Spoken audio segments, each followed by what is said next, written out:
Welcome back to जागो लाहौर। जनाब, अब कुछ अदालती मामलात के हवाले से बात कर लेते हैं। और पंजाब की अदालती तारीख माजी में भले कैसी ही रही हो, लेकिन आज हकीकत यह है कि 150 साल जो अदालती तारीख है उसमें एक खातून चीफ जस्टिस हैं और जिनको 1 साल मुकम्मल हो चुका है और उनकी तैनाती पर बहुत सी बातें हुई, बहुत सारी चीज़ें हमें देखने को मिली कि शायद उनकी एक खातून तैनात होंगी इतने बड़े मकाम के ऊपर, तो शायद कहीं ना कहीं मुश्किलात का सामना करना पड़ेगा। लेकिन जनाब 16 लाख से ज़ायद जो मुकदमात थे ना, ये एक बड़ी वजह थी जो कि बहुत सारी चीज़ों को आइडेंटिफाई कर रही थी और जिसकी बुनियाद पर कहा यह जा रहा था कि मुकदमात को निपटाना उनके बस की बात नहीं है, लेकिन इसके बरक्स हुआ। तो आज हम उसी के ऊपर बात करने जा रहे हैं कि 1 साल मुकम्मल हो गया है chief justice of Lahore high court का, तो उनके आने की वजह से क्या क्या सिस्टम में जो है ना वो चेंजिंग्स आई हैं, जो ख़ास तौर पर जो मुकदमात जो डिले हो रहे थे, इंसाफ की जो फराहमी है वो डिले हो रही थी, उसमें कितनी तेज़ रफ्तारी आई है, इस पर बात कर लेते हैं। हमारे साथ स्टूडियोज़ में मोहम्मद अशफाक मौजूद हैं, नुमाइंदा लाहौर न्यूज़ हैं। अशफाक साहब आपको खुश आमदीद कहते हैं। फ़रहाद अली शाह साहब ने हमें ज्वाइन किया है जो कि प्रोसिक्यूटर जनरल है पंजाब के। फ़रहाद साहब आपको भी खुश आमदीद कहते हैं जागो लाहौर में। और नसीर कंबो साहब ने भी हमें ज्वाइन किया है, माहिर कानून है। कंबो साहब आपको भी खुश आमदीद कहते हैं। फ़रहाद साहब, सबसे पहले आप ही से बात करना चाहूँगी, मिस आलिया नीलम साहिबा का 1 साल का जो दौर है एज अ चीफ जस्टिस मुकम्मल हो गया है, क्या चेंजिंग्स आपको लगी हैं जब वो बतौर चीफ जस्टिस आई, और उससे पहले का जो क्या चेंजिंग्स आपको नजर आई? देखिए, सबसे पहली बात यह है कि बतौर चीफ जस्टिस आने से पहले उनका बतौर जज जो था एक क्रिमिनल साइड पे एक बहुत अच्छा, उनके जो फैसले थे वो बहुत फैसले ऐसे हैं जो एपेक्स है सुप्रीम कोर्ट से जाके बिल्कुल उन फैसलों को बहुत ज़्यादा सराहा गया, बल्कि जजमेंट्स आई और वो अपहेल्ड हुए। लेकिन बतौर चीफ जस्टिस जब आप आते हैं तो उस पर फिर एडमिनिस्ट्रेटिव साइड का पूरा निज़ाम आपने कंट्रोल करना होता है। और तारीख में पहली दफ़ा होने जा रहा था कि एक खातून चीफ जस्टिस जो थी उनका इंतखाब किया गया था, तो बहुत सी बातें आपने जो लफ्ज़ इस्तेमाल किए बिल्कुल ठीक थे। सिस्टम जो था वो एक क्वेश्चन मार्क के तौर पे देख रहा था कि आइदर वे वो किस तरह से इसको टैकल करेंगी। लेकिन आज 1 साल गुजरने के बाद बतौर क्रिमिनोलॉजिस्ट, बतौर प्रोसिक्यूटर जनरल पंजाब और बतौर एक वकील, मैं समझता हूँ कि उन्होंने क्रिमिनल जस्टिस सिस्टम और बाकी जो एडमिनिस्ट्रेटिव सीक्वेंस था हाई कोर्ट का, उसमें बहुत पॉजिटिव उन्होंने जो इस्लाहात की हैं। हमारे पास, मैं अगर प्रोसिक्यूशन की बात करता हूँ तो इतनी ओनरशिप ली है उन्होंने क्रिमिनल जस्टिस सिस्टम की कि उन्होंने एक केस के अंदर टेकअप किया मामले को, हमें नोटिस किया आईजी पंजाब को और मुझे, और 2017 से लेकर 2024 तक 10,70,000 FIR जो थी वो दर्ज हुई। और उसमें जो सबसे बड़ी बात ये थी कि 50 लाख का टोटल फिगर था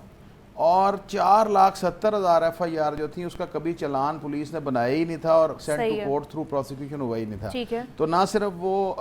उसको उन्होंने फिगर आउट किया, डायरेक्शन सादर की, और तारीख में पहली दफ़ा हुआ कि पंजाब में 0 हो गया चालान पेंडेंसी के हवाले से। और उसके बाद फिर अगर आप देखें तो हमारे पास हमने एक रिक्वेस्ट की थी कि हम समझते हैं कि सारी दुनिया में डिफरेंट स्टेक होल्डर्स या जो एक्टर्स हैं क्रिमिनल जस्टिस सिस्टम के, उनकी इंटीग्रेशन होगी कि पुलिस का भी अपना सिस्टम है, सही है, that is called as Polcom, prosecution का सिस्टम है CFMS, डिस्ट्रिक्ट जुडिशरी का सिस्टम है। तो उनकी हमारी रिक्वेस्ट पे उनकी डायरेक्शन पे इंटीग्रेट हो गया कि अब एक शहरी घर बैठे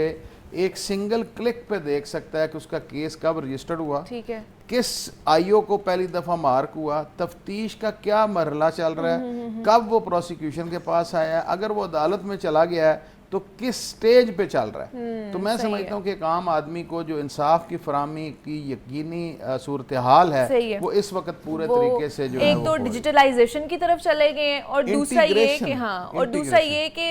इंसाफ की फराहमी जो है वो आसान हो गया है कि आप घर में बैठ कर भी अपना स्टेटस जो है ना वो चेक कर सकते हैं कि आया कहाँ पर वो प्रोसीजर जो है ना वो पहुँचा है। अशफाक, आपकी तरफ आऊँगी, 1 साल जो दौर है मिस आलिया नीलम का, कैसा रहा? आपकी बीट भी है ये, तो क्या चेंजिंग्स आपको नज़र आए इसके अंदर?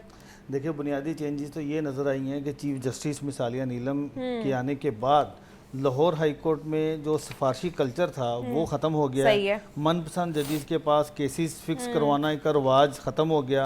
और उसके अलावा तकरीबन 99% जो चीज़ें थी उनको डिजिटलाइज कर दिया गया है ताकि करप्शन की गुंजाइश ही बाकी ना रहे। تو یہ سارے اقدامات honourable chief justice Lahore high court justice مثالیہ نیلم کے احکامات پر ہوئے، اور اسی طرح سے ہم نے یہ بھی دیکھا کہ اس ایک سال میں 150 سال لاہور ہائی کورٹ کی تاریخ ہے، اتنی زیادہ رولز میں ترامیم نہیں کی گئیں جتنی اس حوالے سے ہوئی ہیں۔ اور اسی طرح سے پہلی مرتبہ ہم نے دیکھا ہے کہ ججز کے لیے ہیلتھ انشورنس کا پروگرام آنریبل چیف جسٹس نے شروع کیا، اور تمام ججز میں جو ہیلتھ انشورنس کارڈ تھے وہ تقسیم کیے گئے۔ اسی طرح سے اگر ہم ماتحت عدلیہ کی بات کریں تو ماتحت عدلیہ کے ججز کے لیے لیپ ٹاپس اور گاڑیاں خریدی گئیں تاکہ ان کو بھی مکمل سہولیات فراہم کریں، اور وہ بھی جب عدالت میں بیٹھیں تو ان کو یہ پتہ ہونا چاہیے کہ ہم نے انصاف فراہم کرنا ہے، نہ کہ وہ اپنی چیزوں کی طرف دیکھتے رہیں۔ اسی طرح سے ہم نے یہ بھی دیکھا کہ جو عدالتی افسران ہیں ان کے لیے، اور پھر آپ نے جب پچھلے شو میں ہم نے بات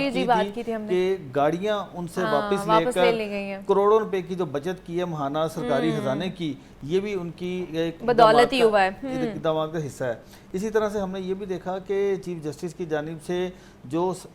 خاص طور پر وکلا کی فلاح کے لیے، خواتین جو وکلا ہیں ان کی فلاح کے لیے بھی جو اقدامات کیے گئے وہ اس سے پہلے کبھی دیکھنے میں نہیں آئے، اور لیڈیز بار رومز بنائی گئیں، اسی طرح جوڈیشل ریسٹ ہاؤس ججز کے لیے بنایا گیا، ان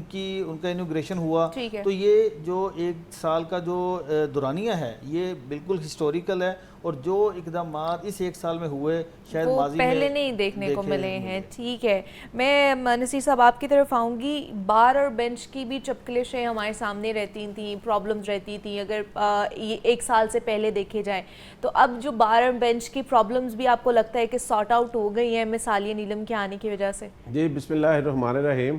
میں سمجھتا ہوں جب چیف جسٹس صاحبہ نے اوتھ لیا ایک سال پہلے 11 جولائی 2024 کو، تو ان کی ٹیبل پہ 3 بڑے میجر ایشو تھے، جن میں 16 لاکھ مقدمات تھے لاہور ہائی کورٹ میں اور لوئر جوڈیشری میں، اسی طرح لاہور میں عدالتوں کی تقسیم کا معاملہ تھا، اور اسی طرح سے 2021 سے لاہور ہائی کورٹ میں ججز کی تقرریاں نہیں ہوئی تھی۔ تو ان تینوں معاملات کو میں کہتا ہوں چیف جسٹس صاحب نے انتہائی جو ہے وہ محنت سے، دانش مندی سے جو ہے وہ ٹیکل کیا، کیونکہ عدالتوں کی تقسیم کا جو معاملہ تھا وہ پیور انتظامی معاملہ تھا۔ وکلاء 73 ڈیز سے سٹرائک پہ تھے، تو چیف جسٹس صاحبہ نے اس میں وکلاء قیادت کو لوپ میں لیا۔ تو میں یہاں پہ وکلاء قیادت میں مسٹر احسن بون صاحب جو ہیں وہ ہمارے وکلاء کے لیڈر ہیں، اسی طرح لاء منسٹر اعظم نذیر تارڑ صاحب جو ہیں ان کی کاوشوں سے میں سمجھتا ہوں کہ اس میں عدالت، بار اور حکومت ایک پیج پہ آئی، اور اس کا حل نکالا گیا کہ عدالتیں جو ہیں ایک جگہ جو ہے وہ بنیں گی، اور جوڈیشل کمپلیکس کے لیے جو ہے وہ کام جو ہے وہ کنسٹرکشن کے معاملات بھی شروع ہونے جا رہے ہیں۔ اسی طرح 2021 کے بعد ججز نہیں تھے ہائی کورٹ میں، لائک ججز کا، اور میرٹ پہ 4 سال سے لاہور ہائی کورٹ میں کوئی جج نہیں تعینات ہوا، میرٹ پہ ججز اس ایک سال میں 13 ججز کو، 13 وکلاء کو لاہور ہائی کورٹ میں ان کا جج بنایا گیا۔ پھر مزید بھی ججز کی حالی اسامیاں پر کرنے کے لیے اقدامات ہوتے رہے ہیں۔ تو یہ وہ فیصلے تھے جو پچھلے 4 سالوں میں نہیں ہو سکے تھے، اور مقدمات کی تعداد دن بدن بڑھ رہی تھی۔ ٹھیک ہے، اس میں میں ایڈ کروں گا کہ پہلی دفعہ ایسا ہوا ہے کہ کیونکہ چیف جسٹس صاحبہ خود خاتون ہیں، انہوں نے فیمیل وکلاء کو جو ہے وہ بہت فوکس کیا، ان کے لیے علیحدہ سے بار روم اور ڈے کیئر سینٹرز کا قیام۔ چیف جسٹس صاحبہ نے 2 ارب 62 کروڑ بارز کو جو ہے وہ روپیہ گورنمنٹ سے جو ہے وہ بار فنڈز کی صورت میں دلوایا۔ اسی طرح چیف جسٹس صاحبہ نے جب وہ چیف جسٹس، تو لاہور ہائی کورٹ میں ہر بندہ کسی بھی محکمے کے خلاف ایپلیکیشن وہاں دیتا نہیں تھا، پوسٹ کر دیتا تھا، آگے ہائی کورٹ میں ریٹ میں آ جاتا تھا۔ چیف جسٹس صاحبہ نے محکموں کو یہ پابند کیا کہ ایک لیٹیگنٹ محکمے کو جا کے اپلیکیشن دے، محکمہ 15 دن میں ڈیسائیڈ کرے، اور اس کے بعد اس فیصلے کو جہاں چیلنج کرنا ہے۔ تو یہ ہائی کورٹ میں بہت بڑا برڈن تھا کیسز کا، کم کیا۔ ایک لاسٹ فرحاد علی شاہ صاحب، میں انہی کی طرف جانے لگی تھی، جو ایک کمیٹی بنائی گئی ہے پنجاب پروونشل جسٹس کا بتا دیتے۔ ٹھیک ہے، جی جی۔ بیسیکلی پروونشل جسٹس کمیٹی جو ہے یہ پورا ایک میکنزم ہے کہ آپ نے ایڈمنسٹریٹیولی دیکھنا ہے کہ ڈپارٹمنٹس کا کوپریشن ہو، اور اس کو اوور ہیڈ لک جو کرتے تھے وہ چیف جسٹس کرتے تھے۔ لیکن نارملی اس کمیٹی کے اندر، اس کمیٹی کا میں نے جو دیکھا ہے کہ پہلی دفعہ ہوا ہے کہ چیف جسٹس خود اس کمیٹی کو ہیڈ کرتی ہیں، اور اس میں سارے ایڈمنسٹریٹو سیکرٹریز مختلف ڈپارٹمنٹ کے، I G Punjab, P G Punjab, advocate general Punjab, IG prison सब को बिठा के उनके इश्यूज़ को डिस्कस करते हैं, एजेंडा में डालते हैं और उस एजेंडा पे नेक्स्ट 2 महीने के बाद बाकायदगी से उस एजेंडे का पूछा जाता है कि आपने क्या किया। For the sake of argument कि प्रिजन्स के हवाले से जेल्स बन रही हैं, तो उन्होंने कहा कि जी जेल का, आईजी ने कहा जी मुझे ये मसला है कि जी मेरा ब्लॉक नहीं बन रहा, तो उन्होंने उसी वक्त पूछना है सेक्रेटरी फाइनेंस है कि जी क्या इशू है, तो उन्होंने कहा कि जी जून के अंदर क्योंकि हमारा बजट क्लोज हो गया तो अब जुलाई के अंदर हम बजट जो है टोकन होना शुरू हो जाएगा, तो ये काम विद इन 15 डेज हो जाएगा। तो मैं समझता हूँ कि ये एक बहुत बड़ा एडमिनिस्ट्रेटिव चेक है जो चीफ जस्टिस साहबा ने एक नई तारीख रकम की है, और जितना काम मैं आपको गारंटी करता हूँ कि जितना काम इस दौर में हुआ है इतना काम कभी पहले नहीं हुआ। और दूसरा ये भी वही, जैसे मैंने कंबो साहब से बात की है कि बार और बेंच का प्रॉब्लम भी हल हो गया है, फिर जो 3 स्टेक होल्डर्स हैं ना, वकील भी, जजेस भी और हुकूमत भी, वो भी एक पेज पर आ गए, तो ये भी एक बड़ा अच्छा इनिशिएटिव है। इस कमेटी में ना मैं बात करना, इस कमेटी के इजलास में ये भी हुआ कि प्रोसिक्यूशन डिपार्टमेंट में ही प्रमोशन वाला जो मामला था वो अरसा दराज से रुका हुआ था, नई अपॉइंटमेंट्स नहीं हो रही थी, उस पर भी चीफ जस्टिस साहब ने नोटिस दिया। मैं गुजारिश करूं कि मैंने 1 साल पहले एक रिक्वेस्ट भेजी एडमिनिस्ट्रेटिव सेक्रेटरी प्रोसिक्यूशन को कि हमारी 1300 सैंक्शन पोस्ट हैं प्रोसिक्यूशन की, 900 लोग अभी हमारे पास अवेलेबल हैं, 400 लोगों की इंडक्शन होनी जिसका बजट हमारे पास है। लेकिन चीफ जस्टिस साहबा ने इस दफ़ा मीटिंग के अंदर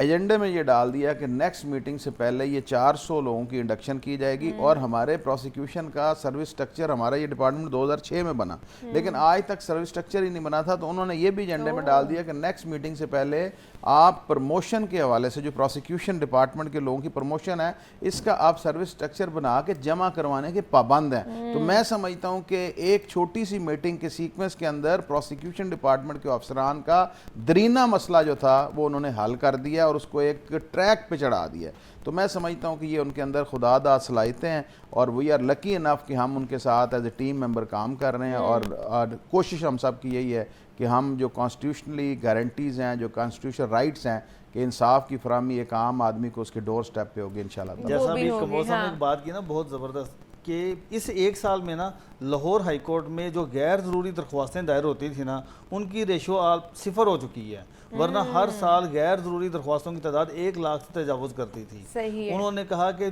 डायरेक्ट आप किसी भी महकमे के खिलाफ अगर आपने दरख्वास्त देनी है तो पहले उस महकमे में रिड्रेसल कमेटी बनाई हुई है, उसके पास जाएंगे, देन आपने हाई कोर्ट से रजू करना है। मैं इसमें एक इशफाक साहब की बात को सेकंड करूंगा कि इसमें मैं समझता हूँ कि गवर्नमेंट की विल जो है इसका भी बड़ा किरदार होता है कि हमारी वर्दी जो हमारी चीफ मिनिस्टर हैं उन्होंने हमेशा इस बात की तमाम डिपार्टमेंट्स को हर मीटिंग में ये कहा है कि अगर ऑनरेबल हाई कोर्ट से या एपेक्स अगर सुप्रीम कोर्ट से कोई ऑर्डर आए तो वो ट्रू स्पिरिट में कंप्लाई विद होना है, और इसी वजह से अब आप देखें कि कंटेम्प्ट पिटीशंस की रेशो कम होती जा रही है। ठीक है जी, वक्त की शॉर्टेज थी, वरना इसके ऊपर हम और भी ज़्यादा बात करते। फरहाद अली शाह हमारे साथ मौजूद थे, मोहम्मद अशफाक, नसीर कंबो साहब ने हमें ज्वाइन किया था। आप तीनों का बहुत शुक्रिया, thank you so much for coming. मुझे इजाज़त दीजिए, ख्याल रखिएगा, अल्लाह हाफ़िज़।